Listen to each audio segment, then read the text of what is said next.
So typically when I've been doing tests on my computers over here, I've actually been using this type of monitor over here. This Dell monitors, I get them for about $5, $10, and they're okay, but I got tired of doing the whole upscaling thing with them. They typically run 720p, and then I have to upscale them to 1080p, and you do get some weird, wonky things going on when you do it that way. So I decided to invest in one of these. This is a ViewSonic monitor. It's a 1080p monitor. We'll talk about the specs and all that stuff. And I got it on Amazon for $66 as one of their Amazon Renew. And we'll definitely talk about secondhand and refurbished monitors. We're definitely going to do a video about that separately. So I got this, and I got to say this monitor definitely meets the criteria. Although this one served me well, the fact that I only had DVI and VGA just kind of became cumbersome. This one I get the best of both worlds. So we're going to go ahead and I'll give you some shots of how it looks. We'll go over using it, some gameplay footage, and then I'll give you my review and my thoughts on it. So the ViewSonic VS2210-H, it's a 22-inch monitor, 21.5 inches viewable. It's a widescreen monitor, has LED backlit, thin bezel, and they say it's ideal for use in home or at an office, or in my case, a garage. Released in 2019 of October, and it's an IPS panel. So let's talk about IPS panels. So IPS, pretty much what it stands for is in-plane switching, and is a type of panel technology for LCD, liquid crystal display monitors. And they are typically the best images. Now IPS monitors are characterized as having the best color accuracy and viewing angles, making them a good option for those who do more than just games. So you just got a better diversity when it's going on for it.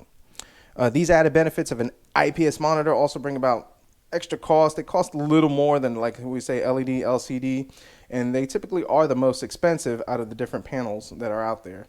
They do consume a little more power, and they do tend to generate a lot more heat on it just because of the intense colors that they tend to bring out. So now, as we take a look at the back, you have VGA and you have HDMI input in the back, which one of the reasons why I did purchase this monitor is because I'm still getting older computers that require VGA inputs. This meets both demands. My test bench is HDMI, so at least I get a little more versatility on it.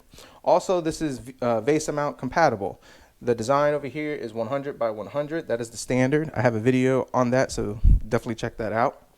And with this, it allows me to mount it up over here, and it's ideal for space saving. So I was looking for the VESA mount versus my Dell one, which didn't have that. So I have a lot of versatility in this monitor that I didn't have before, and that's one of the things I do enjoy about it.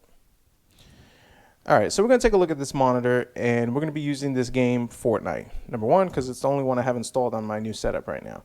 But it just kind of helps give us an idea of what this monitor looks like. So I know, like, when you're recording a monitor, it doesn't give it the full feature effect that we're going for.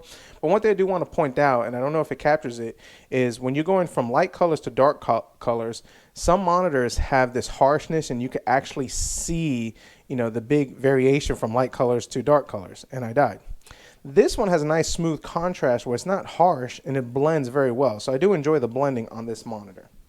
It's a 1920 by 1080p monitor, 50 million to 1 mega dynamic contrast ratio, and the response time is 5 milliseconds.